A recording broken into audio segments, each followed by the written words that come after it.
Alrighty, y'all, it's time for my JJK 253 chapter review, so if you're not caught up on the manga, we'll see you in the next one. This chapter celebrated 6 years of Jujutsu Kaisen, and as such, it was on the cover of Weekly Shonen Jump. We got a full color spread from Gege, and we got the reveal of the next volume cover, which is Gojo.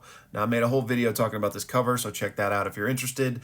And I'm still kind of nervous to show certain things, so if you haven't seen the cover or the color spread, definitely go check those out.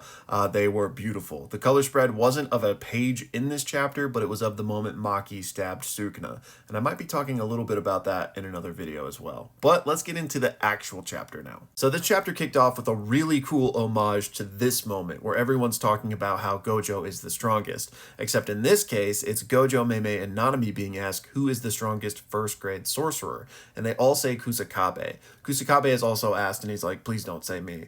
So this is some really interesting setup from Gege, especially considering where the chapter ends, right? With Kusakabe facing down Sukuna, presumably in a one-on-one. Now, I made a whole video earlier this week, you might have seen it, about Kusakabe Kaisen, and I love all the hype and memes surrounding Kusakabe. Now, do I honestly think he's going to be able to do anything substantial to Sukuna, or, much less win? Probably not, but I do think we're going to get a showing out here because, otherwise what was the point of opening the chapter with this kind of mirror of a moment? So I know some people have even said maybe Kusakabe does have a curse technique and he's just kind of hidden it because, he is lazy. He doesn't want to get into dangerous situations. Me personally, I don't think that's the case because I think it would be much more impactful and cool if Kusakabe truly doesn't have a curse technique, but even still he is able to, stand up, distract, do something to Sukuna for some amount of time. So I'm really excited to see what plays out in the next chapter. Now, aside from Kusakabe Kaisen, this chapter was primarily a continuation of Sukuna versus Maki, and there were some really interesting insights to take from this fight. Primarily just how excited Sukuna was to fight her. The narrator tells us that ever since Gojo passed, Akotsu, Higuruma, Kashimo, they were all just appetizers. Maki is the fight he has been waiting for, and we see Sukuna go to a level we haven't seen him since Gojo. He is literally living his absolute best life right now. So why is that? Why is he so excited to fight Maki? And we actually get to hear it from the man himself. He says, she's the only one who has ever forced a role upon me. But what does that mean? Well, it means for the first time in his life, there is meaning behind this fight in terms of it being a test of what is better to devote your life to. And as we know, Sukuna has devoted his life to Jujutsu. He is the pinnacle of Jujutsu sorcery, dedicated his whole life to mastering it, and no one has been able to hold a candle to him, right? But now we have Maki, who rejected that completely, has not an ounce of Jujutsu in her body, and instead has dedicated her life to honing the physical prowess of the body. So what's better to devote your life to, Jujutsu or physical prowess? And that is represented by the heavenly restriction versus Sukuna, right? So this is why he's so excited, because this is going to test everything he's lived for, right? If he can obliterate her just as easily as he's obliterated everyone else, then he has lived correctly and pursued the correct things. Okay, now I want to clear a couple things up that I've seen people discuss about this moment. And the first is that this does not scale Maki above Gojo. Yes, Sukuna is clearly schoolgirl giddy to fight Maki, but that's all about the dichotomy that I just talked about, right? This does not mean she is more powerful or a better opponent than Gojo. Gojo is clearly stronger than Maki, and Sukuna was excited to fight Gojo. He even said, I'll never forget you for the rest of my life, but that was ultimately a Jujutsu versus Jujutsu battle, something Sukuna has had countless times in his life, and he beat Gojo just like he beat everybody else. This fight with Maki means more. It's about validating his life's mission to pursue Jujutsu, or could he have been wrong and wasted his entire life if he loses to that of a heavenly restriction? So it doesn't mean Maki's stronger, it's just about the deeper meaning behind it.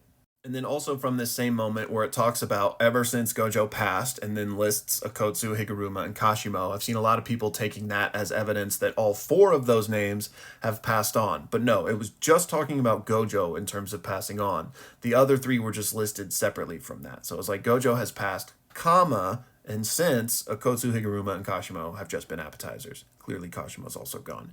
But this just isn't confirmation that Akotsu or Higuruma has actually finished, right? Now, also I want to say that even with that being the case, the fact that it mentioned Gojo did pass doesn't mean anything to me either, because the narrator has said stuff like that before, and it either hasn't been true, at least not fully. For example, really early on in the manga, when Yuji, Megumi, and Nobara go to the detention center, it's told that one of them is not going to make it. And that was in reference to Yuji getting his heart ripped out, but clearly Yuji came back from that, right? So even if Gojo did clinically pass away for, however long, it doesn't mean he's gone permanently. He could still be brought back through RCT. And I know I'm going to get the Cope Lord comments here, but I just have seen so many people saying like, yep, it's confirmed now, he's not coming back.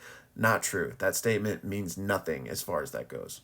All right, so back to the fight. Sukuna is ecstatic to be fighting Maki, and you can tell. He has literally turned it up 20 notches, which cites back to what Uruume said in the previous chapter, that if Sukuna is taking his opponent seriously, you're gonna be able to tell from his cursed energy. And that's gotta be what's happening here. He speed blitzes her, throws her off the building, and then hits his first black flash of the series. Now, I want to qualify that statement because I've seen a lot of people say that this is Sukuna's first black flash ever.